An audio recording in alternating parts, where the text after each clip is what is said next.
a real intermission. I'm not saying peace.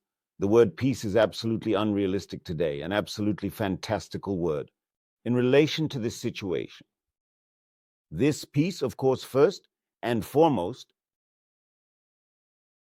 is, of course, catastrophically needed by Russia. And if Russia knew how to think and be guided by something other than Putin's illness, then probably it would be irresistibly striving for this peace. Because the longer the war continues, the more war crimes Russia will commit. The heavier its ultimate guilt will be, and the more terrifying the retribution. Right now, this all seems somewhat ephemeral, but believe me, there is no other direction except towards retribution and guilt. And the longer the war continues, the more crime will grow in Russia itself, and the more completely unhinged people will start to establish their own rules in Russia, acting lawlessly and tearing the system apart from within. The longer the war continues, the fewer hopes Russia has for returning, even someday, at least, to the doorstep of civilization. Well, in general, those hopes are already almost non-existent.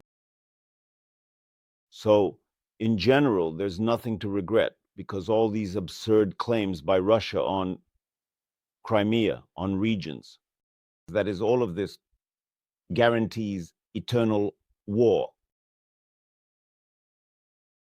In other words, Russia now, by continuing the war, is increasing the TNT equivalent of the socioeconomic criminal charge under its own rear target, a charge that will soon end Russia itself. Indeed, these Kremlin folks, in essence, are like little children. They don't understand that all these standard Russian tricks don't work in this situation. Well, there is. This Russian method of expanding on stolen regions, increasing Russian presence. You steal a region and increase the Russian presence there. This will only lead to the fact that this presence will have to be dealt with by someone, cutting it off the bones alive.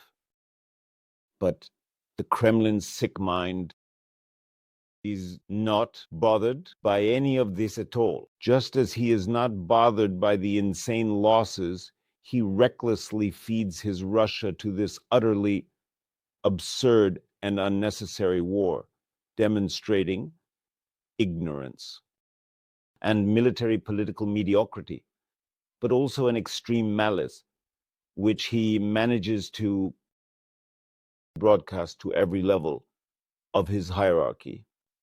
Just consider the condition of the body of journalist Victoria Roshchina, who was tortured in Russian captivity. Today, her body, reluctantly and through gritted teeth, after many months of discussions on this topic, was handed over to the Ukrainian side. Then the condition of this body is, of course, absolutely monstrous. And no traces of beatings, broken ribs, traces of electric shock could be hidden. Of course, they could not. She was in captivity in Russia.